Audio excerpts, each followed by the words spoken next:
Now, speaking of known all over the world, you get a lot of international fighters that Right. come to visit you, whether Right. they're from Europe, Cuba, etc. Right?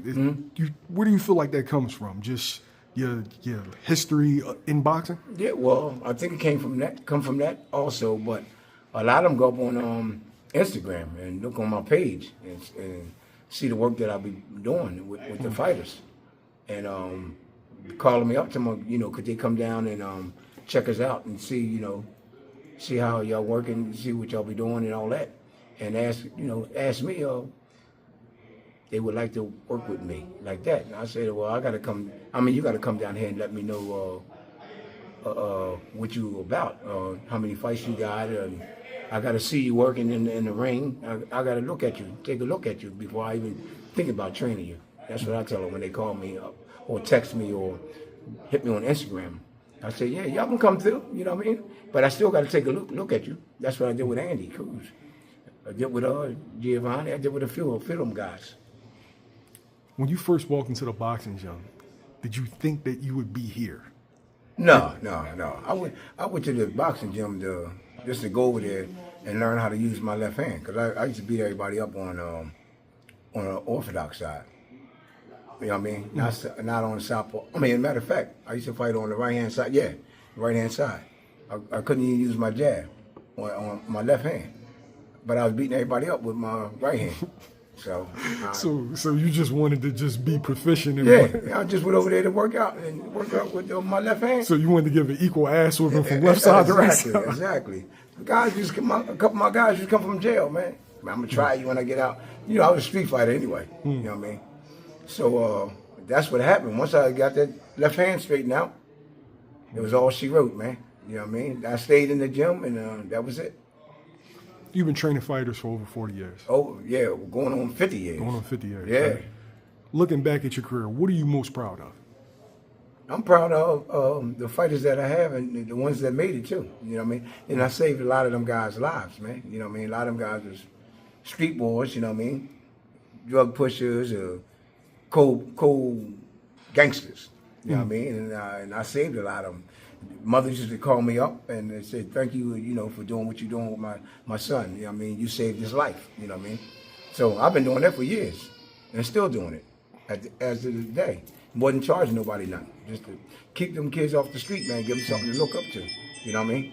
Or something, really spectacular, to work out and look at themselves when they get grown and say, man, he saved my life, man. As a father, what is it like taking your sons to the highest level of boxing? That's another amazing thing, man. Great. I mean, that makes me feel good, man. You know what I mean? I had all my sons, they was right there at the top level. You know what I mean? Pooh, Farah, and look at Boots. He didn't went overboard. You know what I'm saying? Was that your vision, like when you had him in the gym, or you just had him in the gym? Boots? No, I'm talking about with your three sons. No. When I started training them, the reason why I started training them, to keep them off the street, give them something to do, right? And I taught them how to fight. I didn't ask them to keep on fighting or want them to keep on, staying in the gym. I just taught them how to fight so they can take care of themselves in the street. And then they took it to all the way. You know what I mean? At what age, for all three of them, did you know, oh shit, I might got something here? Oh man, when they was younger, man, they used to see them when they was younger, man. They all had that it factor, man. When they was younger, hitting the bag, or they see me doing something, they portray after me. I think like 8, 9 years old, like 9 to 10. That's when I knew these guys is the real deal. You know what I mean? As far as like Pooh and Farah goes, do you feel like Boots having them go first helped his career? Yeah, it helped Boots out tremendously, yes. You know what I mean? Because Boots saw what they done, and they talked to him like, like I tell them, you know what I mean? You don't follow this same script they did, you know what I mean? They got to the top, and then they just went off, you know what I mean? Went off the grid. What I mean by that, you got the girls, you know what I mean? That's what the girls, you got his boys, hanging with the boys, party and all that stuff. You know what I mean? But Boots, nothing like that. You know what I mean? And they told him too. Told him, well, don't do what I did. You know what I mean? Or do what we did. You know what I mean? You just keep on doing what you're doing.